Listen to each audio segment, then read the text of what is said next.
Good morning, students. How are you? I hope you all are quite well at your homes.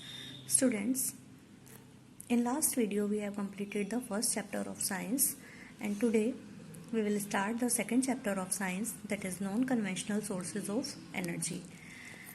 What is energy? Energy means the capacity to do work. किसी भी काम को करने के लिए जो capacity होती है उसी को हम क्या कहते हैं? एनर्जी कहते हैं। तो एनर्जी की रिक्वायरमेंट हर एक फील्ड में, हर एक ह्यूमन बीइंग को, हर एक एनिमल को होती है।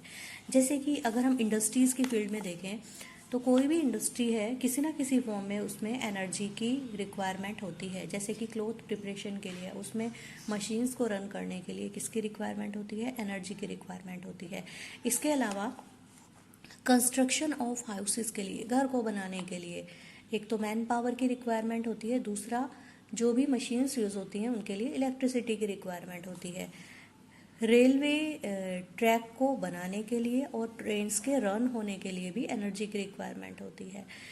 इसके अलावा स्टूडेंट्स, ह्यूमन बीइंग्स को हर एक अपनी बॉडी एक्टिविटी को करने के लिए, यानी कि बॉडी मूवमेंट को करने के लिए, बोलने के लिए, चलने के लिए, यहाँ तक कि अपनी जो पलकें हैं उनको झपकने के लिए भी किसकी रिक्वायरमेंट होती है? एनर्जी की रिक्वायरमेंट होती है। तो कहने का मतलब ये है कि हर एक फील्ड में, चाहे वो इंडस्ट्रियल फील्ड है या फिर ह्यूमन बॉडी है या फिर कोई प्लांट बॉडी है, तो उसमें हर एक बॉडी एक्टिविटी के लिए किसकी रिक्वायरमेंट होती है? एनर्जी की रिक्वायरमेंट होती है। और वो एनर्जी हम लोगों को कहाँ से मिलती है? ह्यूमन बींग्स को फूड से मिलती है और अदर सोर्सेज से इंडस्ट्रीज़ की फील्ड में भी क्या मिलती है? एनर्जी मिलती है। तो जैसे कि हम देखें कि ह्यूमन बींग्स को किससे मिलती है? फूड से एनर्जी मिलती है।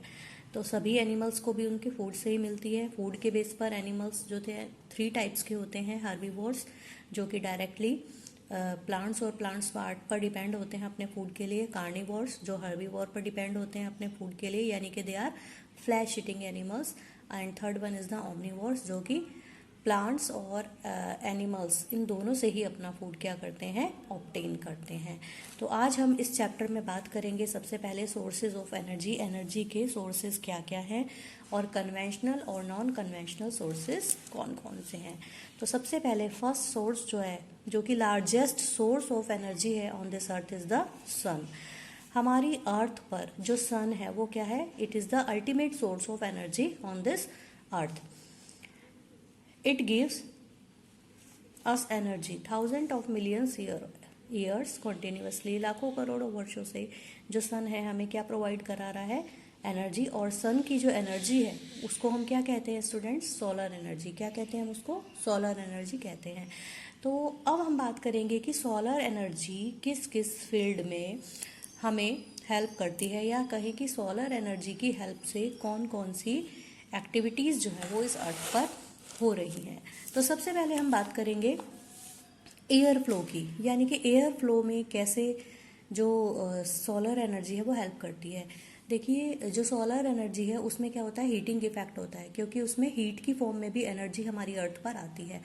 तो उस हीट से थोड़ा सा हीटअप होकर के, गर्म होकर के जो एयर होती है वो क्या होती है? हीटअप हो जाती है। और वो क्या होती है कि हमेशा ही जो हॉट एयर होती है वो लिफ्ट होती है ऊपर की तरफ उठती है, और उसकी जगह पर जो ठंडी एयर है, कूल एयर है, वो उसका प्लेस लेने के लिए, उसकी जगह लेने के लिए आती रहती है। तो इस तरह से क्या होता है कि सोलर एनर्जी के हीटिंग इफेक्ट से जो एयर है वो क्या होती है? वार्म हो जाती है, गर्म हो जाती है, और वो ऊपर चली जाती है, और उसकी जगह पर ठंडी जो एयर है, कूल एयर है, वो आती रहती है। यानी कि कहने का मतलब ये है कि जो एयर फ्लो है वो किसकी वजह से हो रहा है? केवल सोलर एनर्जी की वजह से ही हो रहा है।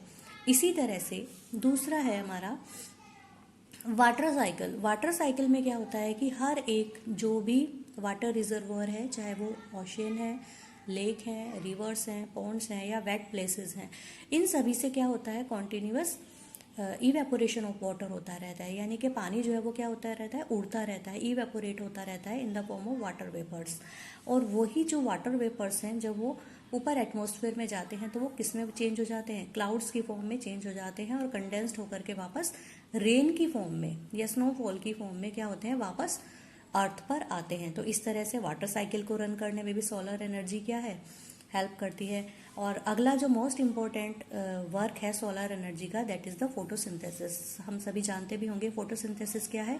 Photosynthesis is the process by which green plant synthesise their own food in presence of sunlight, chlorophyll, CO2 and water. इन 4 सब्सटेंस की प्रेजेंस में जो प्लांट्स हैं वो अपने फूड का सिंथेसिस करते हैं। इसी प्रोसेस को हम क्या कहते हैं, फोटोसिंथेसिस कहते हैं। इसके अलावा सोलर एनर्जी ही किस में जाती है, वुड में, क्योंकि जो प्लांट सिंथेसाइज कर रहे हैं फोटोसिंथेसिस के थ्रू फूड, तो वही फूड प्लांट्स में वुड की फॉर्म में भी है। उसी वुड को हम जब बर्न करते हैं तो उसमें भी क्या है, इनडायरेक्टली सोलर एनर्जी ही है। या फिर जो एनिमल्स के डंग केक्स बनाते हैं जिसको हम गोबर के उपले भी कहते हैं, उसमें भी क्या है, सोलर एनर्जी ही है, जो किसकी फॉर्म में है, केमिकल एनर्जी की फॉर्म में होती है। तो इस तरह से अगर हम कहें कि जो सन है वो क्या है, लार्जेस्ट सोर्स है on this earth for energy. Energy के लिए सन जो है वो क्या है, लार्जेस्ट सोर्स है। तो that's all for today students. Next video में हम फ्यूल्स के बारे में बात करेंगे, वो भी क्या है, जो नेक्स्ट सोर्स ऑफ एनर्जी है। Thanks to all of you. Stay home, stay safe.